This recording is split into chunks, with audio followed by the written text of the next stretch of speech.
بسم اللہ الرحمن الرحیم۔ علماء نے محبت کے 10 مرتبے بیان کیے ہیں۔ ایک ہوتا ہے العلاقہ۔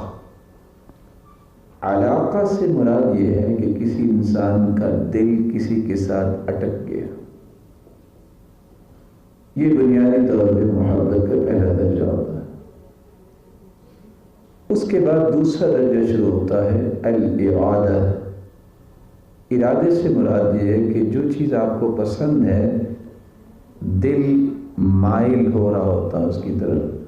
آپ بازار میں گئے، آپ کو کوئی چیز پسند آ گئی تو آپ گھر بھی آئیں گے، اگر خریدی نہیں تو آپ کا دل کا میلان آپ کی زبان پہ آئے گا کہ میں نے آج ایک چیز دیکھی استعمال کرنے کے لیے تو مجھے خاصی اچھی لگی۔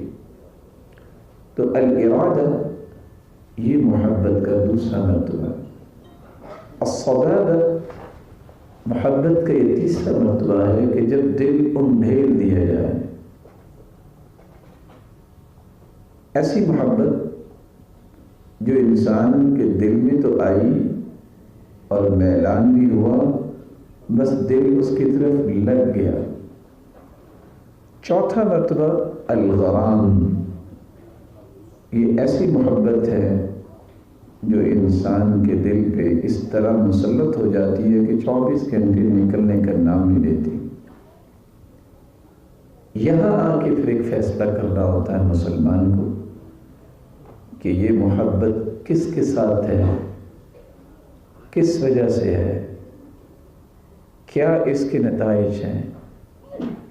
وہ علاقہ ہو، ارادہ ہو، صبابہ ہو یا غرام ہو، یہاں آ کے جب تک اپنی محبت کا رخ صحیح نہیں کرتا، اس کا تعین صحیح نہیں کرتا، تو یہ شخص ہلاکتوں کی طرف چلا جاتا ہے۔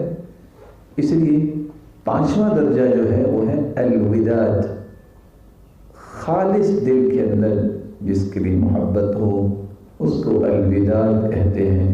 اور اللہ جلال کی صفت بھی الودود ہے، اور امام بخاری رحمۃ اللہ علیہ نے اس لیے وہاں الودود کا معنی یہ بیان کیا ہے الحبیب، دنیا سے بڑھ کے جس کے ساتھ انسان محبت کے جذبات دل کے نہال خانے میں رکھتا ہے اس کو الوداد کہتے ہیں۔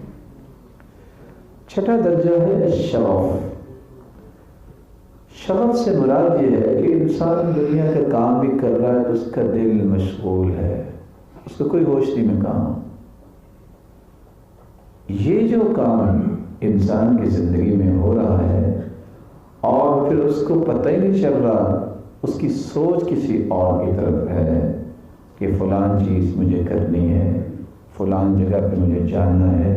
کچھ لوگوں کو نوکری کے ساتھ ایسی کیفیت ہو جاتی ہے کہ وہ اتنے اچھے انداز سے کام کرتے ہیں، وہ کہیں چلے بھی جائیں ان کا فکر ہوتا ہے میرا یہ کام رہتا ہے، یہ خیر خواہی رہتی۔ 7واں جو محبت کا درجہ ہے وہ ہے العشق۔ 8واں جو محبت کا مرتبہ ہے وہ ہے التتیم۔ التتیم سے مراد یہ ہوتا ہے کہ بعض دفعہ انسان جب اپنے آپ کو اس حد تک لے جائے کہ ذلیل ہو جائے اور اس کام کو نہ چھوڑے، کہتا ہے یہ محبت کے 8ویں درجے میں پہنچ گیا ہے۔ وہ ذلیل ہونا بھی برداشت کر لیتا ہے۔ 9واں درجہ پھر جا کے آتا ہے التعبد۔ التعبد یہ 9واں محبت کا درجہ ہے۔ اللہ تعالیٰ نے ہمیں پیدا کیا ہے اور ہمیں حکم دیا ہے کہ عبادت کرو، تعبد کرو، بدھ کہا گیا ہے۔ اور 10واں درجہ خلت کا ہے۔ اللہ عز و جلال نے ابراہیم علیہ السلام کو بھی خلیل بنایا، اور اللہ عز و جلال نے اپنے پیغمبر محمد رسول اللہ صلی اللہ علیہ وسلم کو بھی خلیل بنایا۔ اس لیے ابراہیم کو بھی خلیل اللہ کہتے ہیں، اور اللہ کے رسول فرمایا کرتے تھے اگر میں دنیا میں کسی کو خلیل بناتا تو میں ابو بکر کو بناتا۔ اور خلیل سے مراد یہ ہے ایسی محبت کہ اس میں ایک ذرہ بھی کسی دوسرے کی محبت کو شریک کرنا گوارا نہیں۔